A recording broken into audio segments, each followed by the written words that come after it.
이에 다윗이 옛사람 아히멜렉과 스루야의 아들 요압의 아우 아비새에게 물어 이르되 누가 나와 더불어 진영에 내려가서 사울에게 이르겠느냐 하니 아비새가 이르되 내가 함께 가겠나이다.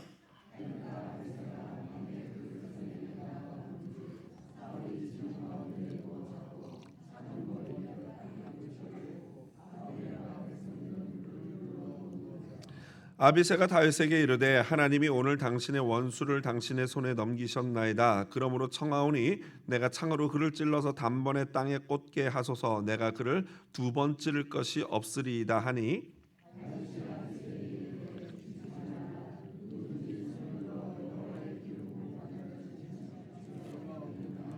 다윗이 또 이르되 여호와께서 살아계심을 두고 맹세하노니 여호와께서 그를 치시리니 혹은 죽을 날이 이르거나 또는 전장에 나가서 망하리라.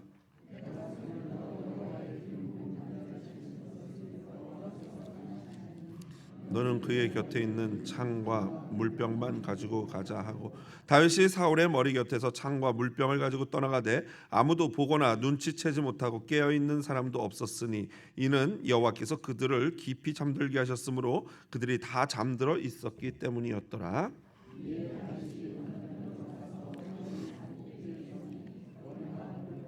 다윗이 백성과 넬의 아들 아브넬을 대하여 외쳐 이르되 아브넬아 너는 대답하지 아니하느냐 하니 아브넬이 대답하여 이르되 왕을 부르는 너는 누구냐 하더라. 내가 용사가 아니냐 이스라엘 가운데 너 같은 자가 누구냐 그러한데 내가 어찌하여 내 주 왕을 보호하지 아니하느냐 백성 가운데 한 사람이 내 주 왕을 죽이려고 들어갔었는 다 같이요 내가 행한 이 일이 옳지 못하도다. 여호와께서 살아계심을 두고 맹세하노니 여호와의 기름 부음 받은 너희 주를 보호하지 아니하였으니 너희는 마땅히 죽을 자이니라. 이제 왕의 창과 왕의 머리 곁에 있던 물병이 어디 있나 보라 하니. 아멘. 오늘 본문 말씀 사무엘상 26장 1절로 16절 말씀 가지고요. 적극적 죄 소극적 죄라는 제목으로 말씀의 은혜 나누도록 하겠습니다. 20세기 최고의 기독교 변증가이자 기독교 지성으로 불리는 C.S. 루이스는요. 그의 책 피고 석에 하나님에 수록된 그 사람의 문제라는 에세이를 다음과 같이 시작합니다. 제가 읽어볼 테니 한번 여러분들 눈으로 따라 읽어보시길 부탁을 드립니다. 이 글을 읽는 사람 중 열의 7은 다른 사람 때문에 어떤 어려움을 겪고 있을 거라고 생각해도 무방할 것입니다. 직장에서나 가정에서 우리를 고용한 사람들이나 우리가 고용한 사람들이 우리 집에 새들어 사는 사람이나 우리가 새들어 사는 집의 주인이 처가나 시댁 사람이 부모나 자식이 아내나 남편이 이외 누군가가 요즘 필요 이상으로 우리 삶을 힘들게 만들고 있을 것입니다. 여러분 어떻습니까? 동의가 되시죠? 그렇게 우리를 힘들게 만드는 사람을 누구라고 뭐라고 C.S. 루이스가 말했냐면요. 바로 그 사람. 그래서 이 에세이의 제목이 그 사람의 문제입니다. 간혹 사람들은 그 사람과 그러면 너를 힘들게 하는 그 사람과 한번 진실되고 진지하게 대화를 나눠보라고 권면을 하죠. 그러면 좀 나아지지 않겠니? 라고 말합니다. 그러면 우리는 이렇게 대답합니다. 당연히 해봤지. 그런데 어때요? 말이 안 통해. 들어먹지를 않아. 이렇게 얘기합니다. 더 심각한 것은 어떤 경우에는 그 사람이 나의 이야기를 듣고 우리의 이야기를 듣고는 고개를 끄덕이고 자신의 잘못을 인정합니다. 그런데 24시간도 채 지나지 않아서 전혀 변하지 않는 동일한 행동을 한다는 것입니다. 하나님이 그 사람을 강제적으로라도 변화시켜 주시면 좋겠지만 하실 수 있는 그 하나님이 그렇게 하시지 않습니다. 왜 그럴까요? 그것은 그 문제 많은 그 사람을 하나님이 사랑하시고 기다리기 때문입니다. 안타깝죠, 여러분? 그 사람을 빨리 바꿔주시면 좋겠는데 그 사람을 사랑하셔서 기다리신다는 거예요.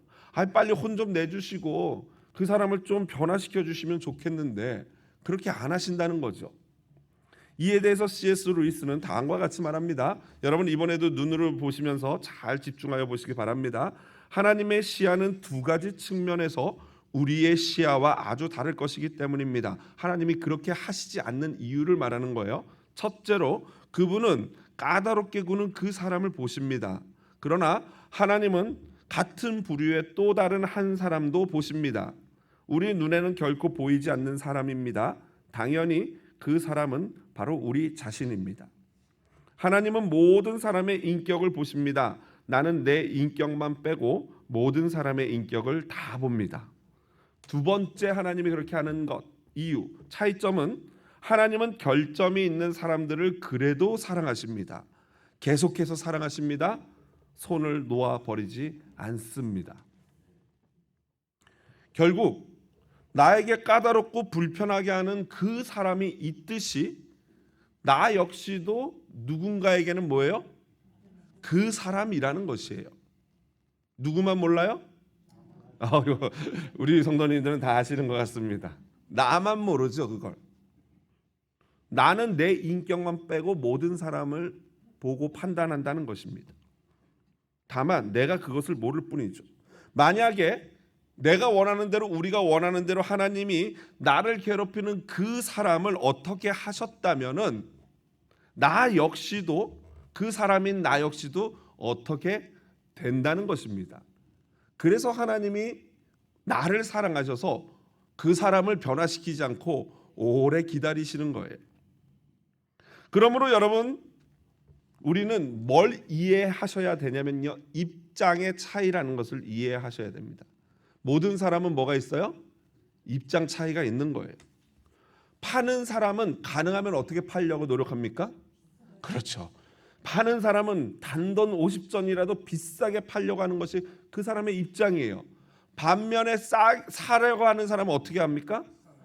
단돈 50전이라도 싸게 살려고 하는 게 우리 사는 사람의 입장이죠. 그래서 온갖 쿠폰 다 끌어다 쓰고, 온라인에서 몇 퍼센트 할인한다면 그거 찾아 쓰고, 자동차 가스 넣을 때도 어떻게 합니까? 저기 가니까 10전 싸더라 이러면서 거기 찾아가는 거 아니겠습니까? 이게 바로 입장 차이예요. 그러므로 우리는 이 입장 차이는 죽을 때까지 절대로 좁혀질 수가 없습니다. 그러므로 결국 서로의 입장을 이해하고 존중하고 하나님의 우리를 향하신 그 사랑의 마음을 가지고 서로를 바라보는 것, 이것이 바로 이 문제를 해결할 수 있는 가장 유일한 방법입니다. 그런데 이러한 일반적인 제너럴한 문제, 그냥 남편과 아내의 문제, 친구와의 성격 차이, 우리 이웃들 간의 어떤 이런 조금의 입장 차이라면 괜찮지요. 그런데 문제는 적극적으로 나를 이용해 먹으려고 하고, 더 나아가서 나를 해하려고 하고, 더 나아가서는 심지어 죽이려고 하는 대적들, 사람들에 대해서는 과연 우리 그리스도인이 어떤 자세를 취해야 할 것인가? 이게 사실 고민 아니겠습니까? 바로 이것이 오늘 본문에 등장하는 다윗의 고민이기도 합니다. 실제로 나를 죽이려고 하는 사울을 하나님을 믿는 사람인 나 다윗은 어떻게 처리해야 할까요? 여러분, 가장 쉬운 방법은 무엇입니까? 나를 죽이려고 하는 그 사람을 대하는 가장 쉬운 방법은요? 똑같이 하는 거예요. 죽여버리면 돼요. 내가 먼저 죽여버리면 돼요. 근데 여러분, 제가 설교 준비하면서 더 쉬운 방법도 찾아냈어요. 뭡니까? 그냥 내가 죽으면 돼요. 사울한테. 아무것도 안 하고 가만히 있으면 사울이 와서 죽일 거 아니에요? 죽으면 끝. 문제는 뭐예요?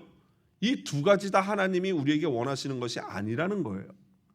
여러분, 다윗은 우리가 사울을 죽이는 것도 하나님은 원하시지 않지만, 반대로 사울이 다윗인 우리를 죽이는 것은요, 더 원하시지 않아요.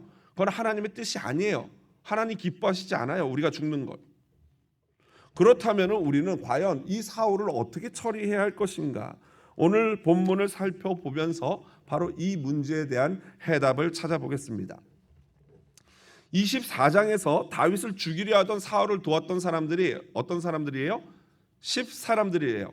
그래서 원문적으로 발음이 우리가 좀 불편하기 때문에 집사람들이라고 제가 말씀을 드렸죠. 그런데 그 집사람들이 이번에도 다시 한번 26장에서 사울을 돕습니다. 사울에게 다윗이 우리 동네에 있다고 와서 빨리 잡아가라고 충동질을 하죠.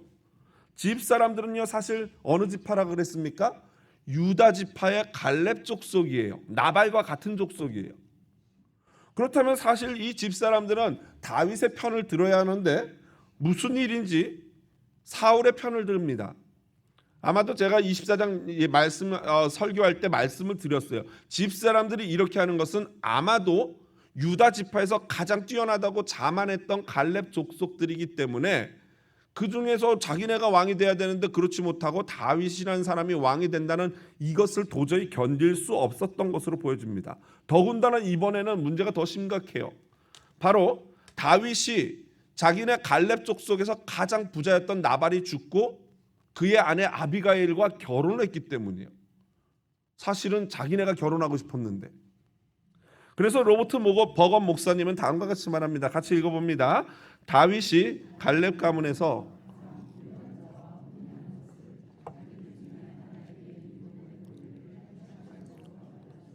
원래 우리가 결혼해야 되는 다윗이라는 놈이 저걸 뺏어갔다라고 생각한다는 거예요.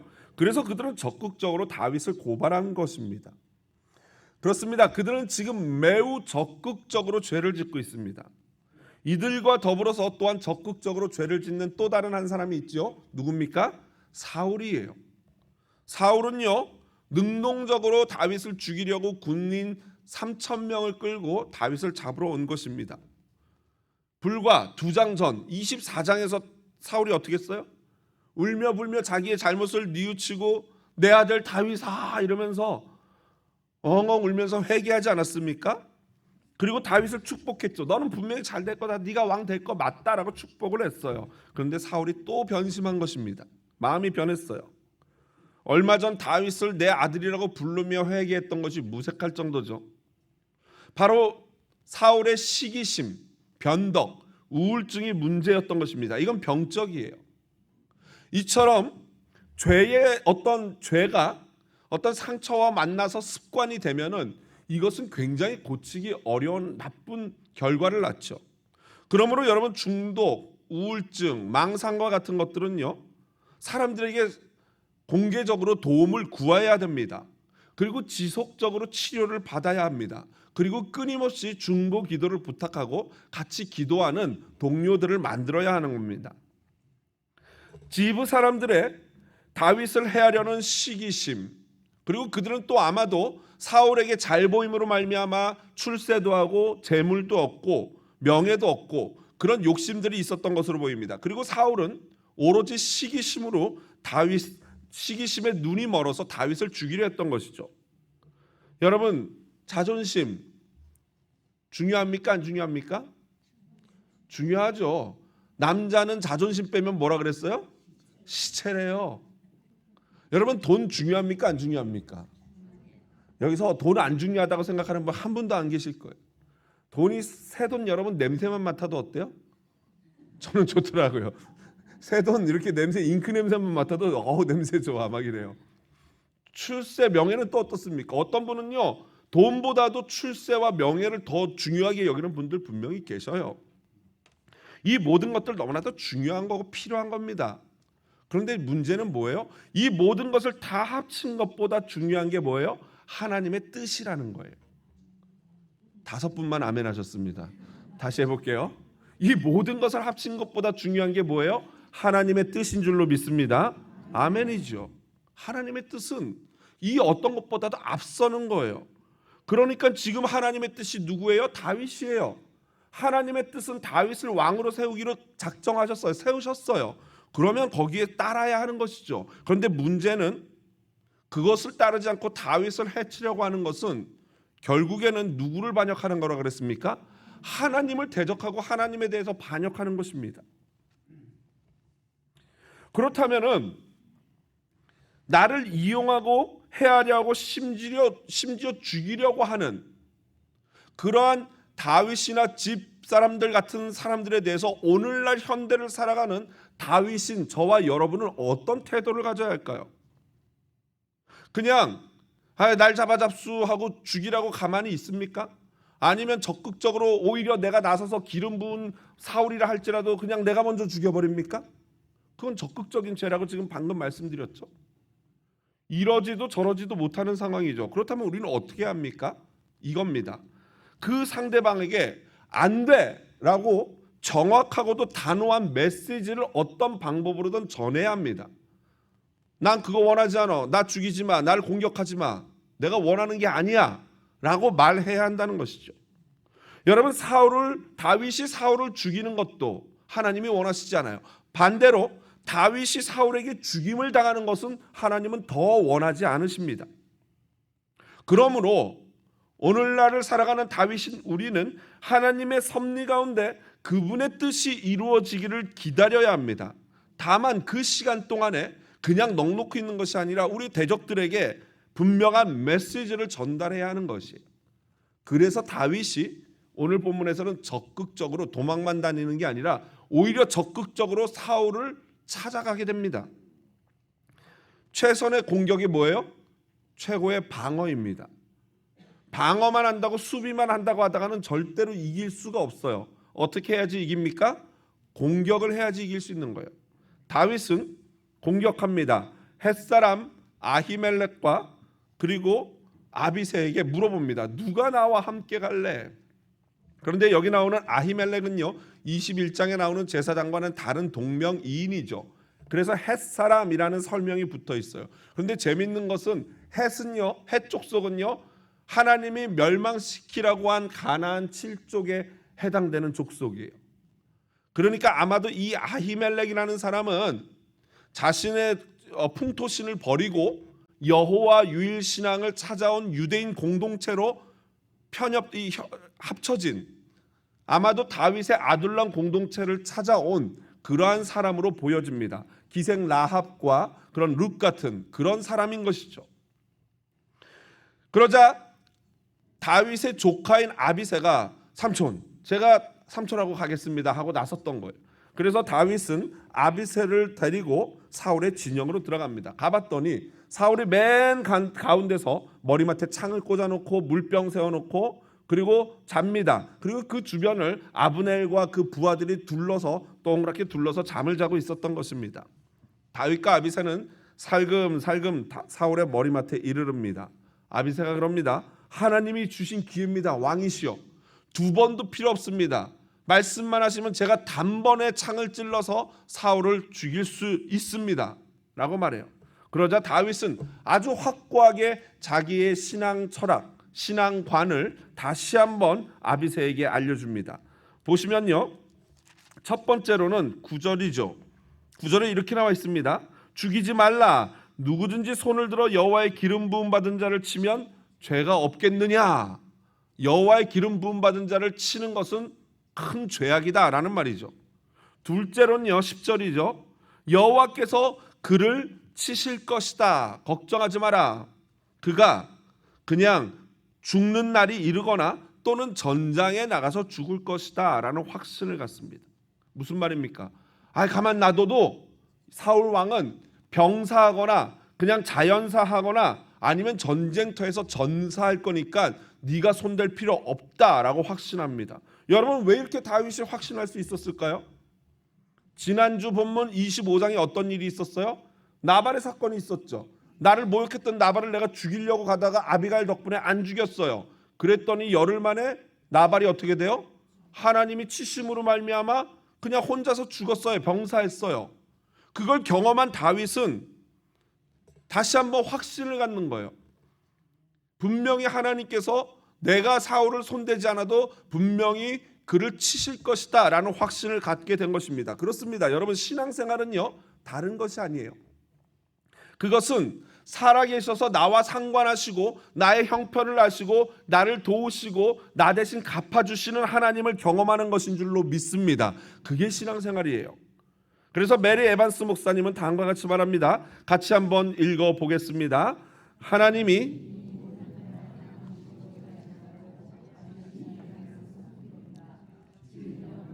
외국 근대는 기적으로 보이는 여느 개인 못지않게 무슨 말입니까? 하나님이 홍해를 가르는 방식으로 죽은 사람을 살리는 방식으로만 일하시는 분이 아니라는 거예요. 하나님은 어떻게 일하셔요? 그냥 질병, 노화, 외국 군대와 같은 가장 일상적이고 일반적인 일들을 통해서도 일하시는 분이 하나님이시다라는 그런 의미예요. 즉 일상 속의 하나님. 기적만이 하나님의 일하는 방법이 아니라 우리 삶에 매일 반복되는 일상 가운데서 하나님의 일하심이 녹아 있는 줄로 믿습니다. 그러므로 우리의 매일의 나의 삶이 굉장히 중요한 거예요. 어떤 말을 할 것인가? 어떤 눈빛을 지을 것인가? 어떤 행동을 할 것인가? 이게 하나님의 일하심과 굉장히 직접적으로 연관이 된다는 거예요. 그런데 여러분, 사실 여기서 더 중요한 게 뭔지 아십니까? 바로 그것은 하나님의 때를 기다리는 인내의 믿음입니다. 여러분, 다윗이 말한 거 가만히 들어보세요. 다윗이 말한 거 말 못할 사람 누가 있어요? 야, 걱정하지 마, 내가 예언 하나 할게. 사울은 늙어 죽거나 병들어 죽거나 전사할 거야. 제가 예언할까요? 이 자리에 있는 저를 포함해서 모든 사람은 언젠가는 죽을 거예요. 100% 맞는 예언이죠? 틀릴 수가 없어요. 아니, 사울이 늙어 죽거나 병들어 죽거나 전사하거나, 이거 누가 몰라요? 이건 삼척동자도 다 아는 얘기죠. 문제는 뭐예요? 언제 죽는 애예요, 언제? 과연 이 나를 괴롭히는 이놈이 빨리 죽었으면 좋겠는데 죽는 건 분명하죠. 그런데 언제 죽느냐? 내가 죽은 다음에 죽으면 어떻게 해요? 그죠? 그럴 수도 있는 거 아니에요? 몰라요, 어떻게 될지. 그러니까 지금 다윗은요, 솔직히 지금 엄청난 기회가 찾아온 거죠. 눈 한번 찔끔 감으면 어떻게 돼요? 내가 직접 손 안 대도 돼요. 무식하게 충성스러운 내 조카 아비새가 어떻게 해요? 말도 하기 전에 단칼에 죽일 거예요. 단창에. 그러면 다윗은 나중에 이렇게 하면 돼요. 약간 손을 벌리고 어깨만 으쓱하면서 이렇게 말하면 돼요. 나는 원하지 않았는데, 글쎄 이 녀석이 내가 말리기도 전에 확. 그러면 다윗은요, 핑계 좋잖아요. 나는 기름 부은 자 받은 자에게 손대지 않았어 라고 할 수 있잖아요. 그러면 그렇게 하면 다윗의 지금까지 10년을 넘게 괴롭히던 이 모든 고난이 단 한순간에 어떻게 돼요? 끝나는 거예요. 어떻게 하실래요, 여러분? 이게 다 이래야지, 나라도 이럴 거야, 이거 성경을 제대로 안 읽는 분이에요. 그 현장으로 한번 들어가 보십시오. 지금 나를 괴롭히는 그 사람, 아니 그 사람이라도 하기 싫은 그놈, 내가 한순간 이렇게 딱 이렇게 결정하면은 나락으로 보낼 수 있고 나는 성공할 수 있는데 어떻게 하실 거예요? 그런데 다윗은요, 사울이 나보다 더 오래 살 수도 있어요. 그럼에도 불구하고 그 언제인지 모를 그 불확정 속으로, 하나님이 언젠가는 그를 치시겠지라는 그 불확정 속으로 나의 믿음을 던진 거예요.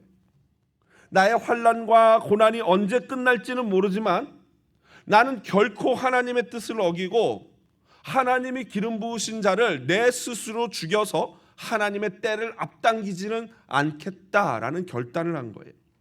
이것은 엄청난 인내의, 절제의, 성령의 열매를 맺은 것입니다.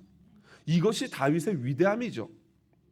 요즘 현대는요, 점점 인내와 절제와는요 거리가 점점 멀어져요. 제가 신방에 보면 옛날에 미국 오셨던 우리 선배님들 얘기 들어보면, 옛날에는요 드라마 한 편 보려면 어떻게 해야 됐어요? 그렇죠. H마트에 있는 그 비디오 테이프 가게에 가가지고, 그것도 빨리 안 가면은 못 받아요, 순서가. 당장 이번 주에 보려면 얼른 달려가서 그 가게 주인 아저씨가 복사해 놓은 그 드라마, 그걸 가져와서 볼 수 있었대요. 근데 요즘은 어때요? 넷플릭스가 있잖아요. 넷플릭스, 유튜브. 그냥 틀면 나와요. 여러분, 정주행한다, 드라마 정주행한다라는 말이 무슨 말인지 아십니까? 앉은 자리에서 1편부터 8편까지 쫙 보는 걸 드라마를 정주행했다 그러는데요. 그런데 여러분, 그거 정주행한다고 해도 또 그걸 또 우리가 끈기를 가지고 1편부터 8편까지 또 다 봅니까? 어떻게 봐요? 이거는 좀 지루한데 찍 스킵 이러고 봐요. 옛날에 우리 어르신들, 저희 부모님 세대 보면요, 냉장고 하나 살려면 어떻게 했어요? 1년을 돈을 모았어요. 그리고 1년을 돈을 모아서 냉장고 하나 살면 어떻게 해요?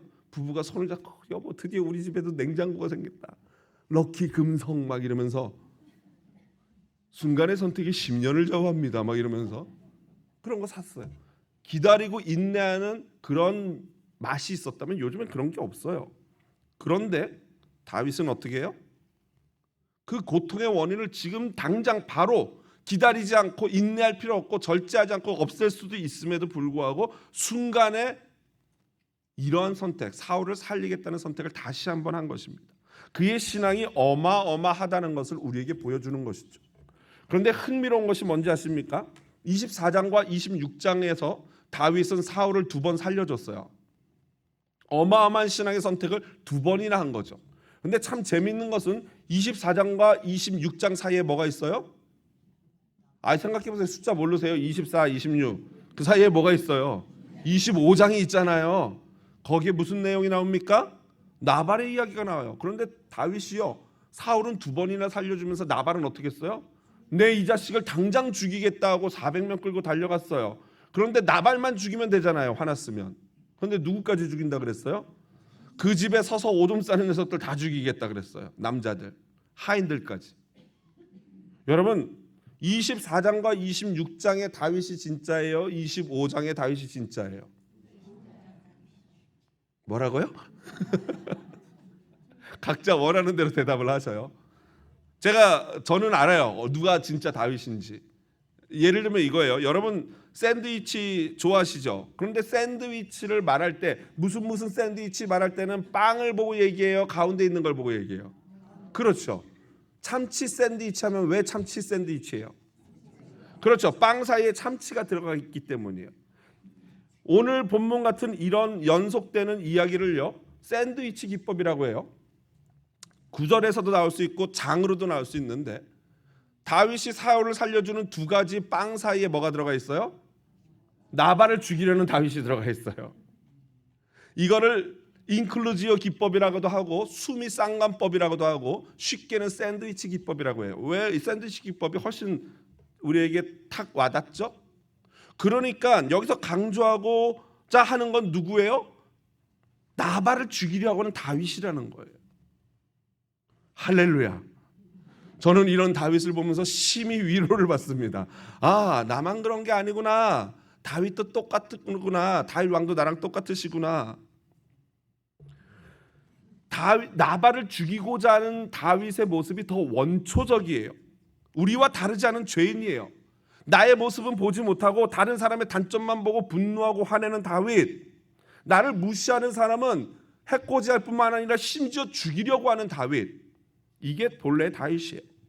다만 그런 다윗이라 할지라도 하나님의 은혜가 계속 머문다면은 당장 끊어버릴 수 있는 나의 이 고난도, 상대가 당장 없애버릴 수 있는 내 대적도 죽이지 않고 하나님의 뜻과 하나님의 때를 기다릴 수 있는 능력과 믿음이 생긴다는 것, 그것이 바로 하나님의 은혜인 줄로 믿습니다. 다윗에게 그러한 은혜가 임했던 것처럼 오늘날을 살아가는 다윗인 저와 여러분에게 이 놀라운 하나님의 은혜가 함께하기를 주님의 이름으로 축복을 드립니다. 결국 다윗과 아비새는요, 사울을 죽이지 않고 사울의 권력과 생명을 상징하는 물병과 창만 들고 조용히 빠져나옵니다. 의아한 것은 뭐예요? 사울의 부하가 3,000명이나 되는데 단 한 사람도 깨지 않고 다윗과 아비새를 보지 못했다는 거예요. 여러분, 이게 가능합니까? 이거 다 모든 보초들 다 영창 가야 될 일이죠. 사형당할 일이죠. 이게 그런데 어떻게 가능할까요? 사무엘서 저자는 우리에게 친절하게 어떻게 그럴 수 있었는지 이유를 알려줘요. 12절 보니까 12절 중간에 이는이라고 나오죠. 다른 말로 번역하면은 왜냐하면 3,000명 중에 한 명도 다윗과 아비새를 보지 못했는데 왜냐하면 그 이유가 뭐예요? 여호와께서 그들을 깊이 잠들게 하셨기 때문이다라는 거예요. 누군가는 엄청 깨지고 조인트 맞고 그랬을 거예요. 일어나가지고 아브넬이 이 자식이 보초 쓰려니까 자 이러면서 때렸을 거예요. 분명히 그랬을 거예요. 하지만 그거는요, 하나님이 하신 일이라는 거예요. 그렇습니다. 하나님이 우리 모든 삶의 이유이자 모든 일의 인도자 되실 줄로 믿습니다. 그러므로 우리는요, 집사람처럼 또는 사울처럼 적극적으로 하나님을 대적하는 죄를 짓는 어리석은 자가 되어서는 안 됩니다. 그리고 만일 사울 같은 우리를 죽이고 해치려고 적극적으로 덤비는 사람이 있다면은 다윗처럼 어떠한 방법으로든지 간에 절대 너 나한테 그렇게 하면 안 돼 라는 메시지를 전달해야 합니다. 다윗은 이제 사울의 진영에서 멀리 떨어진 후에 소리칩니다. 사울의 사촌이자 사울의 군대 장관이 아브넬을 깨웁니다. 그리고는 그를 책망하지요. 용사이면서 왕의 장관으로서 네가 어떻게 기름 부음 받은 왕을 그따위로 모실 수 있냐? 너는 죽어야 된다라고 야단을 칩니다. 다윗은 자신이 사울을 죽일 수 있었다는 증거로 사울 왕의 창과 물병을 들어 보여줍니다. 여러분, 여호와의 기름 부음 받은 자 다윗 같은 사람, 사울 같은 사람을 직접적으로 공격하고 치는 것은요, 하나님이 기뻐하시지 않는 너무나도 큰 죄악, 적극적인 죄악에 해당하죠. 그것은 반드시 하나님이 벌하실 죄악이라는 것입니다. 그렇다면은 두 번째로 하나님이 기름 부은 받은 자를 보호하지 않는 것은 또 어떻습니까? 똑같은 죄악이라는 것이 오늘 다윗의 말이에요. 그리고 성경이 말하고자 하는 바예요.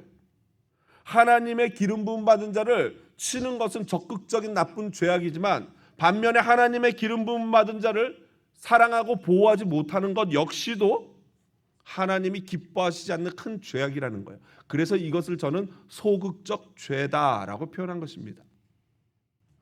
아브넬은요, 사울의 사촌으로 강력한 권력을 지녔던 자예요. 그리고 이 사람은 호시탐탐 연약해져가는 사울을 보면서 권력 정점을 노리고 있었어요. 나중에 사울이 죽고 나서 아브넬의 행적을 보면은 사무엘 하를 제가 설교할 때 설명드릴 거예요. 분명히 아브넬은 권력에 대한 욕심이 있었던 사람입니다. 아브넬에게 주어진 하나님의 기름 부음 받은 왕 사울을 보호하는 것은요, 이 사명은 너무나도 영광스럽고 귀한 사명이었죠. 하나님을 섬기는 것과 같은 사명이었습니다. 그런데 그 사명을 게을리하고 잘 감당하지 못했다면 그것은 의도하지는 않았지만 누군가가 하나님의 기름 부음 받은 왕을 죽이도록 방임하는 결과를 가져올 것입니다. 비록 자신의 손으로 왕을 직접 해치지는 않았어요. 하지만 보호해야 할 왕을 방임함으로 말미암아 사명을 온전히 내가 감당하지 못함으로 말미암아 다른 누군가가 왕을 죽이도록 내버려두는 똑같은 죄악을 저지르는 똑같은 결과를 가져오는 죄악인 것입니다. 그래서 하나님 앞에 소극적인 죄악입니다. 우리는 스스로 질문해 보아야 합니다. 과연 하나님이 저와 여러분에게 주신 사명은 무엇인가? 나는 그것을 잘 감당하고 있는가? 적어도 이 적극적인 죄, 남을 해치고 하나님의 기름 부음 받은 자를 해하는 죄를 적어도 주일 예배를 빠지지 않고 나오는 우리 사랑하는 성도들은 적어도 그런 적극적인 죄는 안 지을 뿐이라고 저는 확신합니다. 아니에요? 몰래 짓고 계세요? 누군가를 해치고 계십니까? 그럴 분은 한 분도 없다고 저는 100% 확신합니다. 그렇다면은 더 실제적으로 이 자리에 있는 저와 여러분에게 다가오는 죄악은 소극적인 죄죠. 적극적으로 누군가를 해치지 않아도 내 사명을 감당하지 않음으로 말미암아 하나님께 범하는 죄 말입니다. 그러므로 우리는요, 날마다 생각하고 여호와 하나님께 여쭤보아야 합니다. 하나님이 나에게 주신 사명은 무엇입니까? 무엇하라고 나에게 이런 외모와 이런 재능과 이런 성향과 이런 능력과 이런 환경을 주셨습니까? 이것 가지고 내가 하나님께 무엇 해드리면 되겠습니까? 라고 여쭈어야 하는 겁니다. 이렇게 말씀드리면 이제 연세 지긋지긋하신 머리가 하얗고 연세가 많으신 그런 분들은 저에게 이렇게 말씀하실 거예요. 목사님, 이제는 이 나이에 무엇을 할 수 있겠습니까? 라고요. 그렇게 생각하실 수 있지만 여러분, 기도하는 것만큼 큰 사명 없는 줄로 믿습니다. 여러분, 기도해 주셔야 돼요. 교회와 자녀와 손주와 그 가정들을 위해서, 그리고 나라와 민족과 열방을 위해서 기도하는 것만큼 중요한 사명은 없는 줄로 믿습니다.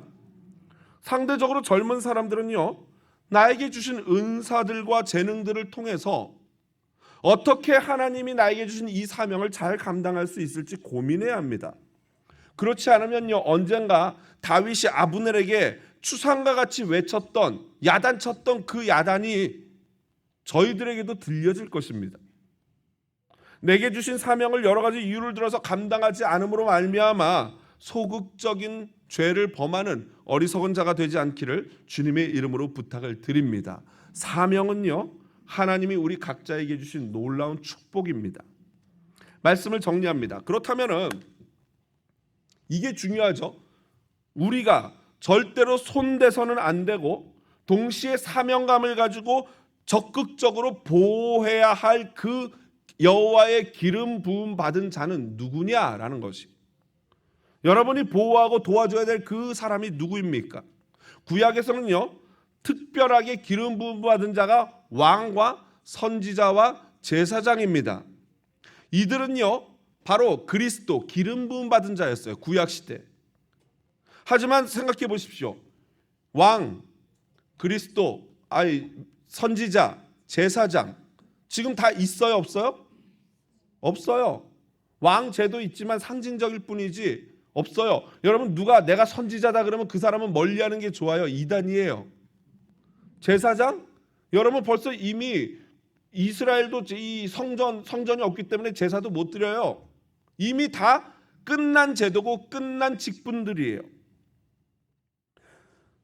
그러면 우리는 이걸 어떻게 이해해야 되는가? 베드로 사도의 말씀을 다시 한번 주목해 봅시다. 같이 읽어봅니다. 그러나 너희는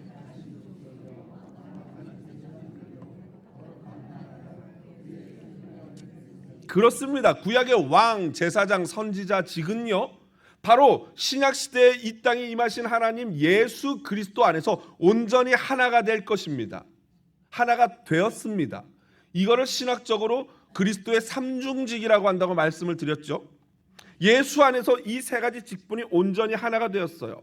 그리고 예수님의 그 거룩한 삼중직은요, 신약시대 성령의 기름 부으심으로 말미암아 교회, 곧 성도들에게로 전가된 것입니다. 즉 다시 말해서 이 시대에 기름 부음 받은 자는 누구예요? 바로 성령의 기름을 부음받은 저와 여러분인 줄로 믿습니다. 이렇듯 우리는요, 이미 하나님이 주신 놀라운 성령의 기름 부으심의 축복 가운데 살아가고 있습니다. 그러므로 우리는요, 기름 부음 받은 왕과 같은 제사장과 같은 존재인 줄로 믿습니다. 그러므로 서로를 험담하거나 서로를 치거나 서로를 공격하는 것은요, 하나님 앞에 적극적인 범죄의 함이 되는 것입니다. 기뻐하시지 않아요. 반면에 만일 나를 그렇게 적극적으로 공격하는 예수 믿지 않는 사람이나 예수 믿어도 잘 모르는 사람이 있다면 하나님께서 갚아주실 것을 믿고 기다리고 참아야 할 줄로 믿습니다. 문제는 그때가 언제인지는 모르지만 다윗처럼 인내와 절제의 성령의 열매를 맺어야 하는 것입니다. 왜냐하면 그것이 하나님이 기뻐하시는 일이기 때문이에요. 동시에 마지막으로 중요한 건 이거죠. 기름 부음 받은 왕과 같은 존재인 서로를 어떻게 해야 돼요? 어떻게 하라 그러셨어요? 돌봐야 된다는 것. 보호해야 해요. 서로가 서로를, 왕 같은 내 옆에 계신 이 왕 같은 하나님의 자녀를 보호해야 하는 것입니다. 배우자와 부모와 자녀는 물론이죠. 내 이웃, 그리고 같은 교회 다니는 이 내 옆에 있는 같은 동료와 성도를, 그래서 우리는 관심을 가지고 돕고 보호해야 해요. 이 사명에 해당하지 않는 사람은 단 한 사람도 없어요. 그래서 바울이 다음과 같이 명령한 것입니다. 빌립보서 2장 4절 같이 읽어봅니다. 각각 자기 일을 돌볼 뿐더러 또한 각각 다른 사람들의 일을 돌보아 나의 기쁨을 충만하게 하라. 내 일은 돌보지 않고 뭐 남 돕는다고 막 그것만 하는 것도 틀린 거예요. 먼저 뭐 해야 돼요? 나를 돌봐야 돼요. 내 자녀, 내 부모를 먼저 돌봐야 돼요. 그 다음에 그 나머지 여력을 가지고 다른 사람을 돌보아야 합니다. 왜요? 그렇게 해야지 하나님이 기뻐하시기 때문에. 끝으로 나를 그토록 괴롭히는 사울이, 여러분, 우리는 언제 사라질지 몰라 괴롭지요. 그렇지만 그래도 하나님의 뜻을 구하며 하나님의 때를 기다리려고 결단하는 이 시대의 다윗들, 바로 이 자리에 계신 여러분들을 위해서 유진 피터슨 목사님이 발견한 다윗이 만난 그 하나님을 마지막으로 소개하고 함께 찬양하고 기도하도록 하겠습니다. 이 말씀을 말미암아 힘을 내시기를 부탁을 드립니다. 제가 읽어드리니 조용히 눈으로 따라 읽어보시기 바랍니다. 연단과 훈련의 의미가 있는 고통스러운 현실 가운데 사울이 있는 삶은요, 괴롭죠. 도망자의 삶입니다. 그런 가운데에서도 다윗이 보여준 과묵함은 예수께서 땅을 기업으로 받을 것이라고 축복하신 온유한 자의 자격에 속한다. 다윗이 온유했기 때문에 사울을 해코지 하지 않았다라는 거예요. 온유함은 통제된 힘으로써 자신의 유익이나 입장을 강화하려는 기회주의를 거부하고 죽일 수 있었는데 죽이지 않고 하나님의 날과 하나님의 정하신 때를 기다리며 굳게 설 수 있게 한다. 지금 내가 이것만 하면 끝낼 수 있지만 그러지 않고 하나님의 때를 기다리며 그날까지 인내하고 참고 기다린다는 거예요. 다윗은 온유함으로 사울을 하나님의 기름 부으신 자로 존중함으로써 하나님을 높인다. 왜 그게 하나님이 기뻐하시냐면 하나님을 존중하는 거래요. 하나님을 높이는 거래요. 어떻게 해요? 계획하신 때, 계획하신 곳에서, 계획하신 방법으로 역사 속에서 일하실 하나님을 믿는 믿음으로 기다림으로 말미암아 하나님을 높이시는 우리 사랑하는 21세기를 사랑하는 다윗 되시기를 주님의 이름으로 축복드립니다.